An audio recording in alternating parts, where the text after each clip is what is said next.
Hi, I'm Mireille Bekkers, and here is my presentation on my position of the question, is Mary Shelley's Frankenstein a warning or homage to modern scientists? First, here is my table of contents where we will be exploring my position on the subject, my thesis statement, which will also state my three arguments. We will later go more in depth about my three arguments, and later in the conclusion, I will sum up my opinion and ideas. So I believe that the novel Frankenstein by Mary Shelley is actually a warning to modern science and scientists, because some scientists can be mixed up for what they think is their passion for what has actually become an obsession in their work, which can lead them to lose track of their primary goal and possibly just prioritize their own personal needs and desires. My thesis statement is the following. The novel Frankenstein by Mary Shelley serves as a warning to modern scientists, as it depicts how passionate scientists can get caught up in their exploits, creating an obsession which can ultimately lead to pushing ethical boundaries, deteriorating mental health, and ambition with poor results. To further explain, the negative effects of obsession can be seen in the novel and in modern-day science. My first argument is that of pushing ethical boundaries. Now, the first example of this is the monster Frankenstein, who goes on a murderous rampage of his creator's family after feeling abandoned by humankind. Now, I believe that everybody knows and recognizes that murdering is illegal, but also ethically and morally wrong. There is a law against it, so nobody should really be doing it. I also think that the monster Frankenstein doesn't have completely justifiable reasons to go on such a violent rampage. Now, an example of an unjustifiable reason is the monster Frankenstein feels rejected by humankind because of his appearance and blames Frankenstein on this because his creator did have creative liberties on his appearance, but did not really think about it.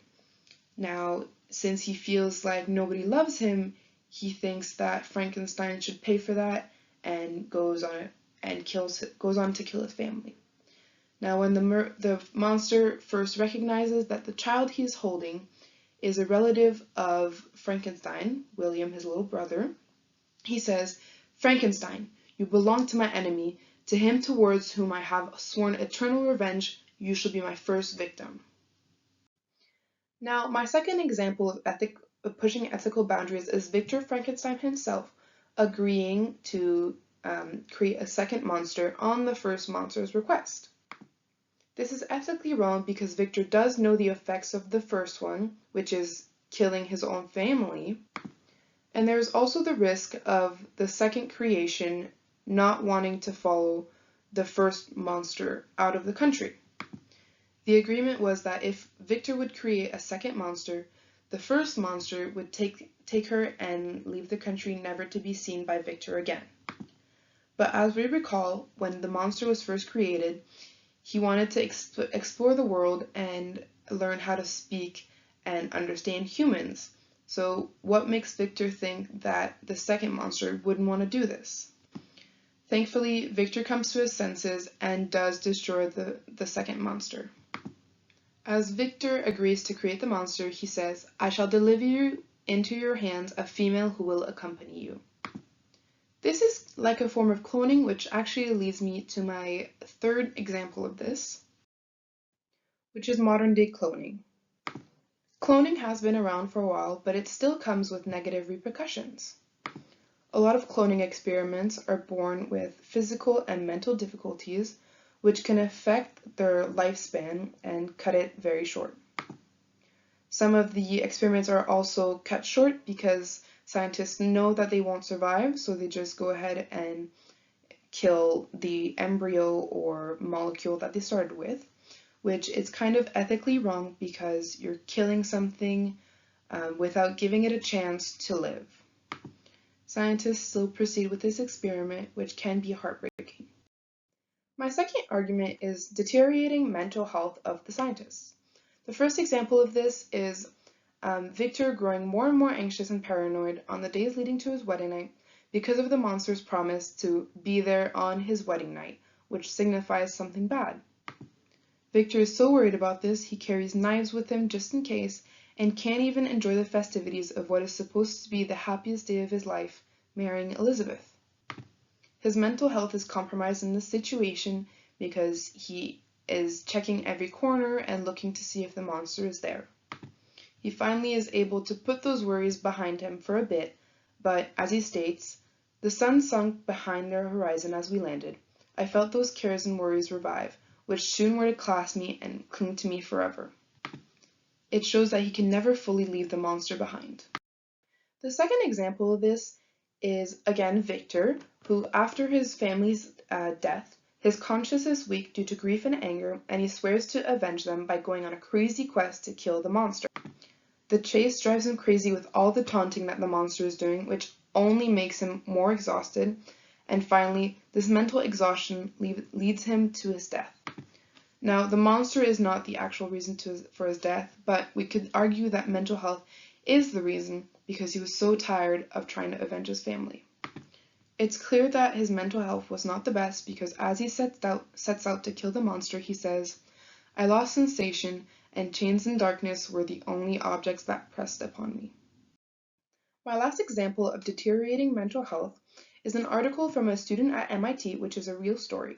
The author of this article, Justin Chen, writes that with his time at university, he had an obsession about his studies, and he would lock himself in a laboratory with some classmates, isolating himself from the rest of the world and neglecting personal relationships.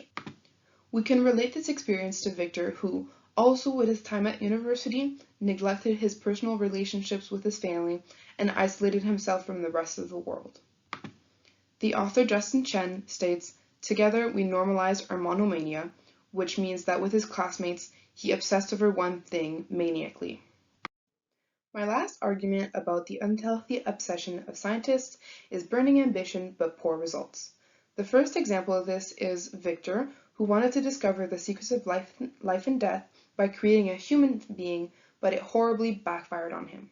It terrorized him and killed his family, and it seems that he was too caught up in ambition and the praise that he would get for doing this to think about the possible consequences. When he created the monster and it woke up, he ran out of his apartment saying, "Oh, no mortal could support the horror of that countenance." Furthermore, Walton is also an example of somebody with burning ambition but poor results. He wanted to be the first person to step foot on the North Pole and hopefully find a passage to the Pacific Ocean.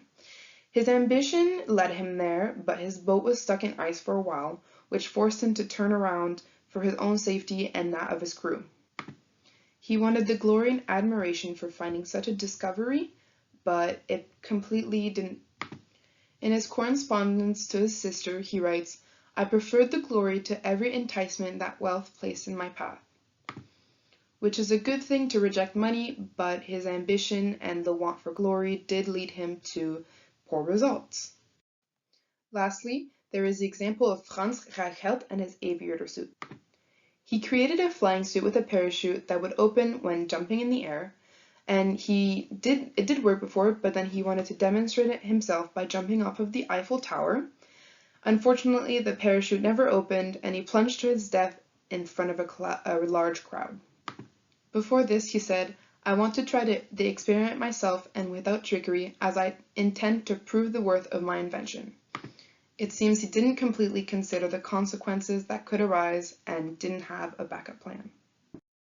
In conclusion, I believe that the novel by Mary Shelley is not an homage to scientists, but actually a warning for modern-day science, and it explains to not follow in the footsteps of Dr. Frankenstein, as well as not overstep the boundaries of nature, because it can lead us to push ethics, deteriorate scientists' mental health, and finally, have great ambition but negative results.